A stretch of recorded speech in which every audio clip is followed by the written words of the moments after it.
What is up, my liches, witches, and sexy bitches? We are back with part 3 of the saga of the Constellation Armada. Let's go. So just as a reminder, this will contain spoilers within the campaign Light of Xaryxis, so if you are planning on being a player in this campaign, again, you have been warned. Once again, we have 3 players, Bree, Cat, and Jason. Bree will be playing a Thrycreen named Meek, Cat will be playing an astral elf named Astra, and then Jason will be playing a dwarf named Red. Last we left this campaign, the party had just slain a Rygarn named Histane, with his aesthetic ship attached to the second wind. So after Histane has been slain, the aesthetic, being a living creature, uses an ability called Jammer Scream, disabling the spelljamming helm of the second wind, so the second wind can no longer be piloted. And now the party needs to figure out how to get out of this pickle. They are floating in space on a broken ship. So the party is on the ship for a few hours trying to come up with some idea, and the air envelope that's contained within the ship, their oxygen, is getting thin.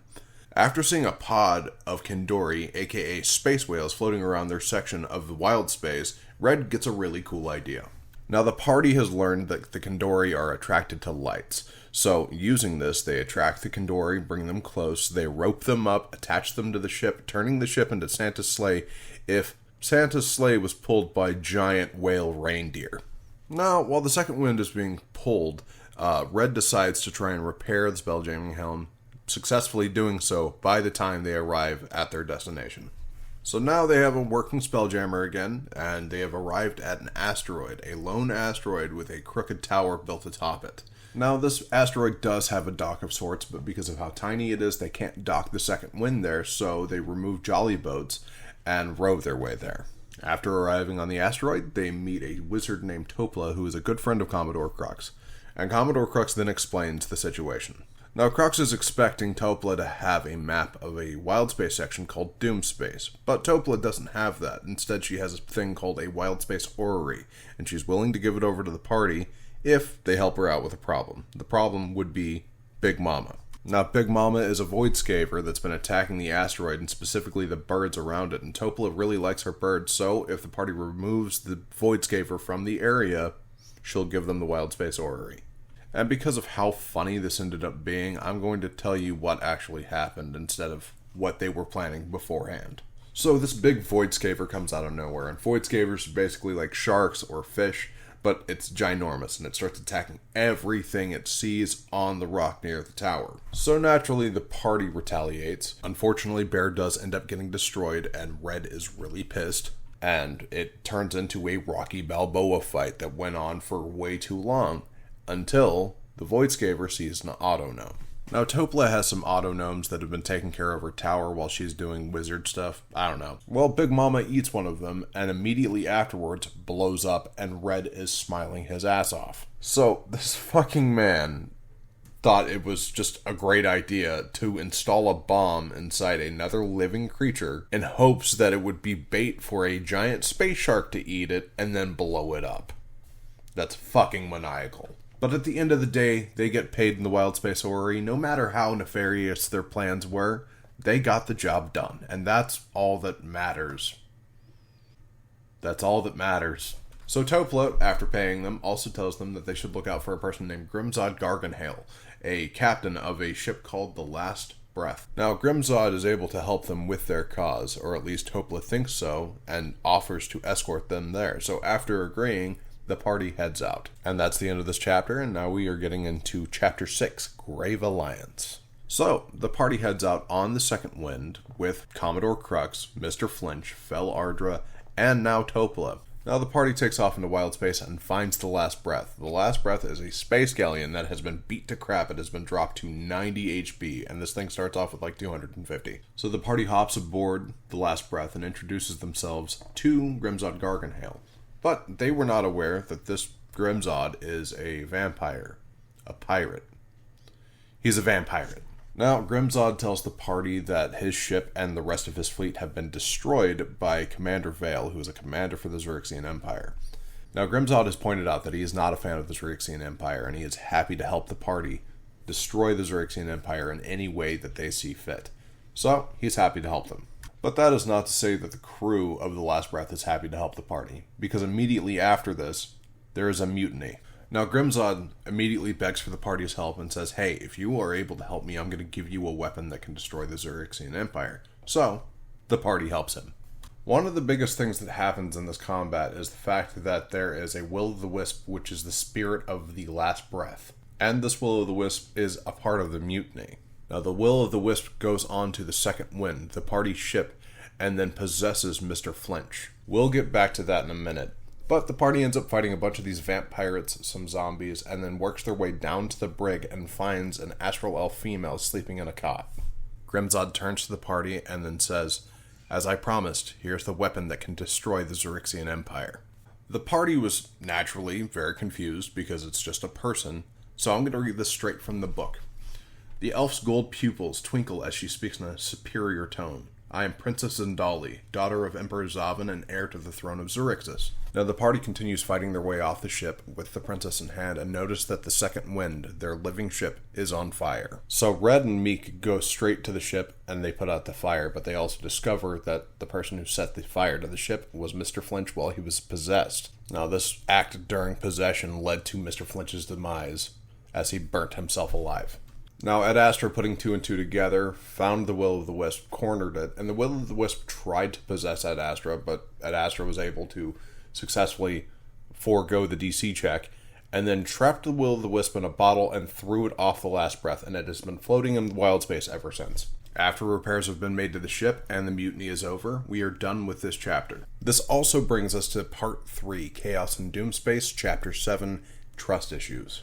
Now we start with Princess Zendali aboard the second wind with the party, and the party starts interrogating her. Through this interrogation, they find some of the most pivotal information about the quest of this story.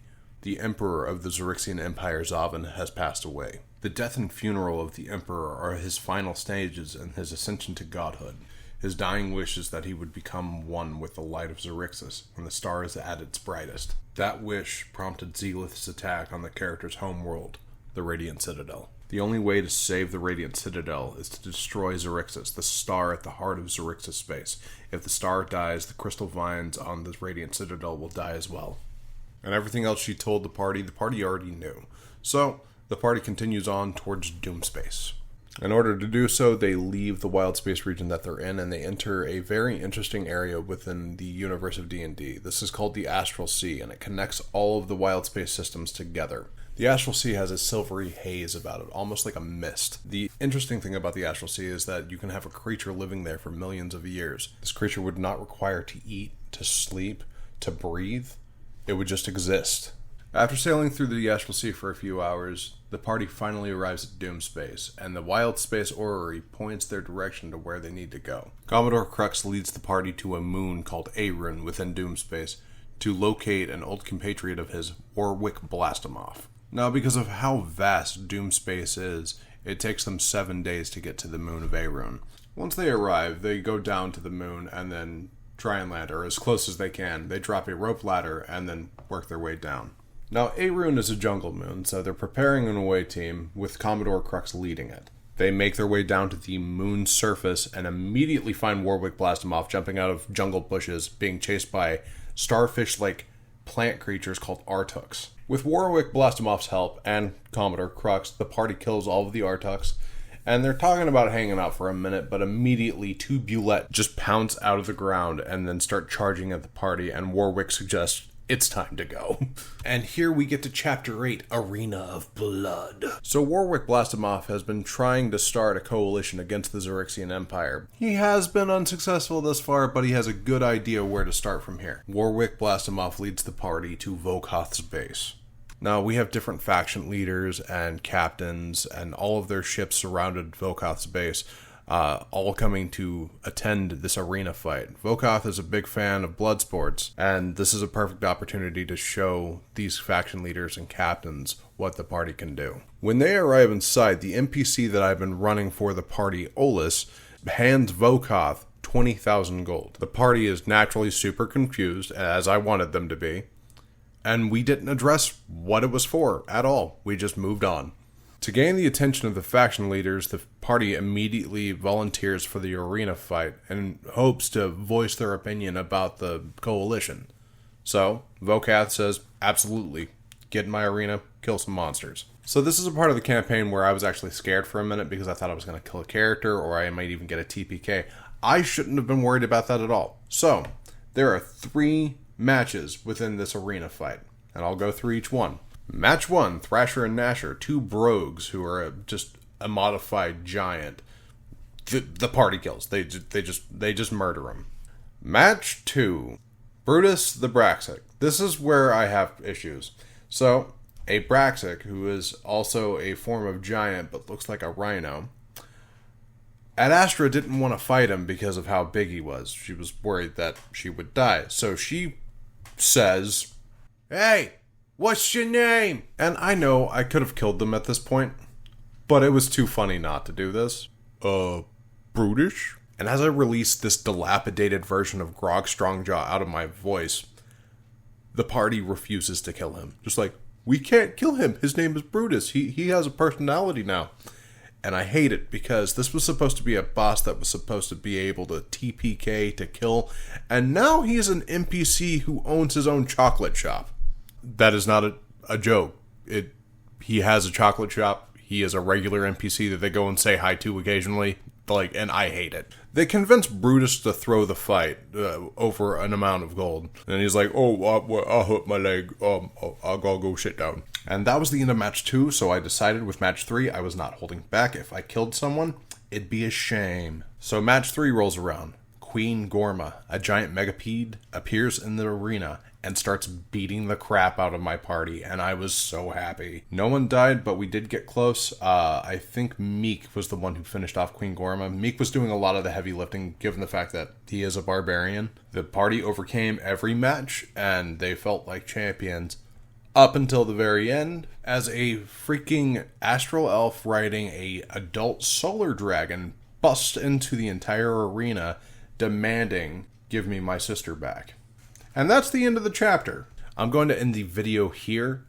This is a longer one, but I will have one more video, and then we will be concluded with the Light of Xaryxis. So, stay tuned for that. Thank you for watching. Remember, if you're up against a tough BBEG, convince them to open up a chocolate shop. Take it easy.